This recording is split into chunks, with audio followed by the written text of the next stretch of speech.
Hello ನಮಸ್ಕಾರ ಸ್ನೇಹಿತರೆ, ಇವತ್ತಿನ ಸಂಚಿಕೆಯಲ್ಲಿ ಏನಾಗ್ತದೆ ಅನ್ನೋದನ್ನು ತುಂಬಾ ಕ್ವಿಕ್ ಆಗಿ ನೋಡ್ಕೊಂಡು ಬರೋಣ ಬನ್ನಿ. ಇಲ್ಲಿ ಭಾರ್ಗವಿ ತನ್ನ ತಂದೆಯ ಡೈರಿಯನ್ನು ಓದ್ತಾಳೆ.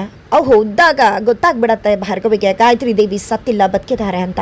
ಯಾಕಂದರೆ ಗಾಯತ್ರಿ ದೇವಿ ನನಗೆ ಕರೆ ಮಾಡಿದ್ರು, ಗಾಯತ್ರಿ ದೇವಿ ಬದುಕಿದ್ದಾರೆ, ಅವರನ್ನು ನಾನು ಸೂಚನೆ ಕೊಡೋ ತನಕ ಹೊರಗಡೆ ಬರಬೇಡಿ ಅಂತ ತಿಳಿಸಿದ್ದೀನಿ ಅಂತ ಹೇಳಿ ರವೀಂದ್ರ ಭಟ್ಕಳ್ ಡೈರಿಯಲ್ಲಿ ಬರ್ತಿರ್ತಾರೆ. ಅದನ್ನು ನೋಡಿದ್ದೆ ಭಾರ್ಗವಿಗೆ ಕ್ಲಿಯರ್ ಆಗಿ ಗೊತ್ತಾಗತ್ತೆ ಗಾಯತ್ರಿ ದೇವಿ ಬದುಕಿದ್ದಾರೆ ಅಂತ. ಆ ಕಡೆ ಬೃಂದ ಕೂಡ GP ಪಾಟೀಲ್ ರೂಮ್ಗೆ ಹೋಗಿದ್ದ ಫೈಲನ್ನು ಚೆಕ್ ಮಾಡಿದಾಗ ಅವಳಿಗೂ ಕೂಡ ಗೊತ್ತಾಗತ್ತೆ ತನ್ನ ತಂದೆ ರವೀಂದ್ರ ಭಟ್ಕಳ್ಗೂ ಕೂಡ ಗಾಯತ್ರಿ ದೇವಿ ವಿಷಯ ಗೊತ್ತಿತ್ತು ಅಂತ. ಹಾಗಾಗಿ ಇಬ್ಬರು ಕೂಡ ಯಾವುದೋ ಒಂದು ಫೋನ್ನ ನಂಬರನ್ನು ಇಟ್ಕೊಂಡಿದ್ದೆ ಗಾಯತ್ರಿ ದೇವಿಯ ಹತ್ತಿರಕ್ಕೆ ಹೋಗೋ ಪ್ರಯತ್ನಕ್ಕೆ ಮುಂದಾಗ್ತಿದ್ದಾರೆ.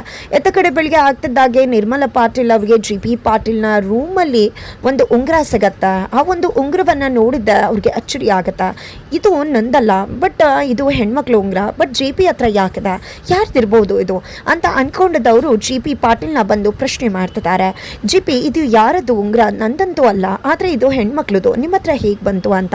ಆ ಉಂಗುರವನ್ನು ನೋಡ್ತಿದ್ದಾಗನೇ GP ಪಾಟೀಲ್ ಬೆಚ್ಚಿ ಬೀಳ್ತಿದ್ದಾರೆ. ಅಷ್ಟರಲ್ಲಿ ಚರಣ್ ಮತ್ತು ಅರ್ಜುನ್ ಕೂಡ ಬರ್ತಾರೆ.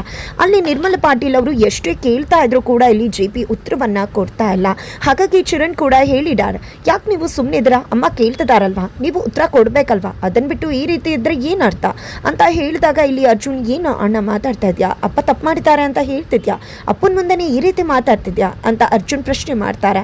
ನಾನು ಅಪ್ಪನ್ನೇ ಪ್ರಶ್ನೆ ಮಾಡ್ತಿಲ್ಲ ಅರ್ಜುನ್, ಅಮ್ಮನ ಮಾತಿಗೆ ಉತ್ತರ ಕೊಡಿ ಅಂತ ಕೇಳ್ತಿದ್ದೀನಿ ಅಷ್ಟೇನೆ ಅಂತ ಚರಣ್ ಅಮ್ಮನ ಪರವಾಗಿ ನಿಂತು ಮಾತನಾಡ್ತಿದ್ದಾರೆ.